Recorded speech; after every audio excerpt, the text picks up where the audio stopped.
Ontem à noite, recebi uma mensagem de um velho amigo, Andrés, e o que ele compartilhou me deixou pensando por horas. Ele me disse: Irmão, algo incomum aconteceu hoje. Eu sempre usei os mesmos apelidos de sempre para mulheres, mas hoje, do nada, decidi tentar algo diferente. A reação dela foi tão intensa que pensei que tinha cometido um erro. Mas não.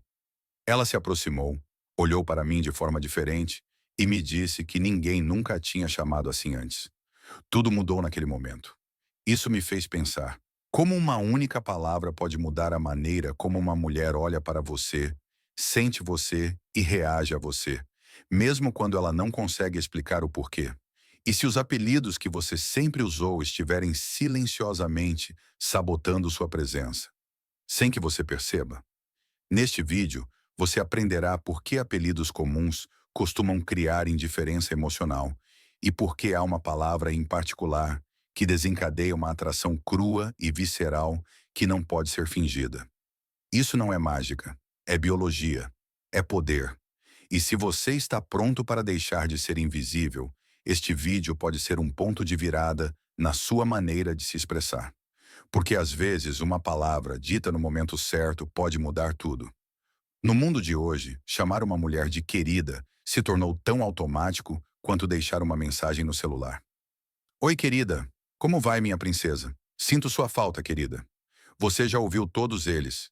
São os apelidos favoritos do homem comum, bem intencionados, mas completamente ineficazes. A questão não é que sejam doces. O verdadeiro problema é que esses nomes ativam nela o mesmo instinto que uma mãe sente quando seu filho pede para ser aconchegado. Aquele instinto maternal de cuidar, de proteger, não o instinto de sentir atração ou respeito instintivo. Em essência, você está se colocando na categoria de alguém que precisa de calor, compreensão e segurança, não de alguém que evoca desejo. Imagine isso. Você está em uma tourada, atenção no ar, e assim que o touro ataca, o toureiro tira um buquê de flores. É exatamente isso que parece quando você diz querida num momento em que está tentando criar magnetismo. É o gesto errado, na hora errada, transmitindo a mensagem errada. O cérebro dela recebe ternura, quando o que realmente desperta atração é a percepção de força, de presença firme, de respeito merecido. De uma perspectiva estoica, não fomos feitos para adoçar a realidade. Fomos feitos para enfrentá-la de frente, com verdade, sem embelezamento desnecessário. E a verdade é esta: esses apelidos carinhosos fazem você parecer pequeno. Não pequeno em humildade, mas pequeno em importância. Eles o colocam no papel de cuidador emocional, o ursinho de pelúcia verbal. Ela pode achar você legal, pode até ouvi-lo com gentileza, mas você não vai deixar o tipo de marca que cria gravidade emocional. Os estoicos nos ensinaram a chamar as coisas pelo nome. Não diga que você perdeu algo, diziam eles. Diga que voltou para onde veio. Portanto, não diga que não deu certo com uma mulher. Diga que você a tratou como uma criança, em vez de como uma igual consciente e poderosa. A linguagem molda a forma como os outros a veem. Se suas palavras refletem constantemente fraqueza ou necessidade, é exatamente assim que você será percebido. Você pode ser estável e confiante por dentro, mas se suas palavras soarem frágeis, então frágil é como você será visto. Este é o erro invisível, tão comum que se esconde à vista de todos, mas que silenciosamente drena sua presença masculina, e a maioria dos homens nem percebe.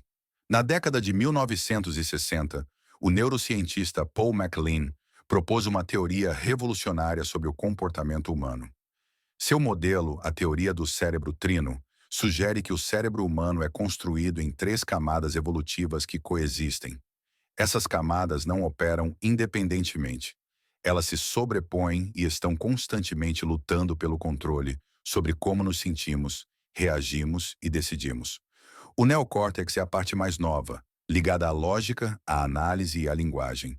É a mente racional, a parte que analisa, planeja e reflete antes de agir. Em seguida vem o sistema límbico, responsável pelas emoções, pela memória emocional e pela conexão social. É onde experimentamos empatia, afeição, tristeza, alegria.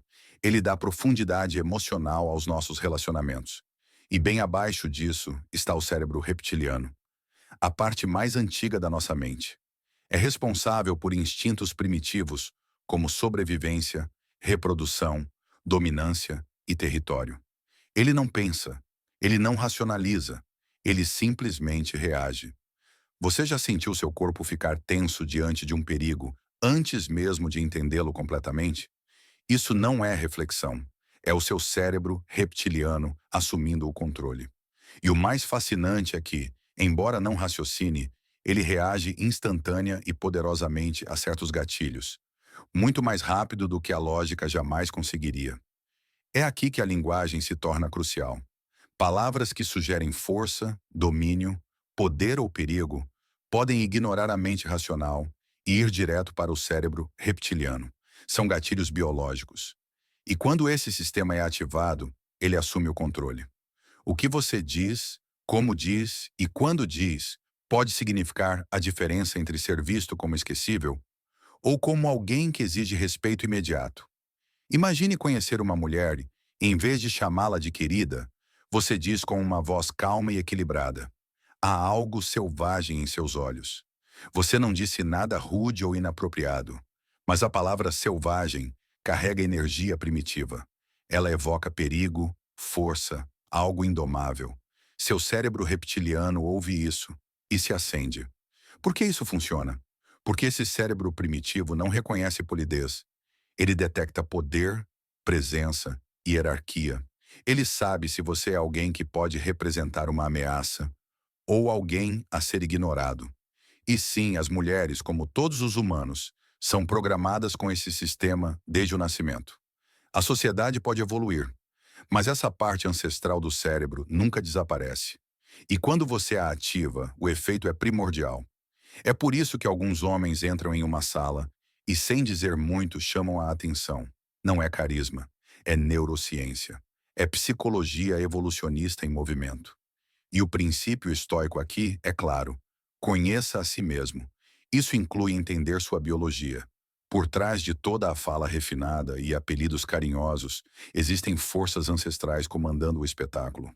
Então, pergunte a si mesmo: quando você fala com uma mulher, suas palavras apelam para a lógica dela ou despertam o instinto dela? Você quer ser lembrado como um cara legal ou como alguém inesquecível? O que Paul MacLean descobriu não foi apenas acadêmico. Foi a chave para desvendar o que torna a interação humana poderosa. Às vezes, uma palavra, quando dita com presença clara, pode criar mais impacto do que uma conversa inteira repleta de boas intenções. Andrés, nosso amigo de antes, não fazia ideia de que havia desencadeado algo antigo ao usar aquela palavra proibida. A palavra era feroz. Não bebê, não querida, apenas feroz. Uma palavra simples e crua, vinda diretamente da boca de um gladiador. E, no entanto, tocou em um nervo. Atingiu o âmago reptiliano. Por quê? Porque feroz não é um elogio típico. Não diz que ela é fofa ou doce. Diz que ela é poderosa, perigosa e digna de respeito. Em uma cultura que ensina as mulheres a esperar elogios por serem delicadas ou bonitas, ser vista por sua força as desequilibra, da melhor maneira possível. E nesse desequilíbrio, respeito, atração e silêncio concentrado emergem.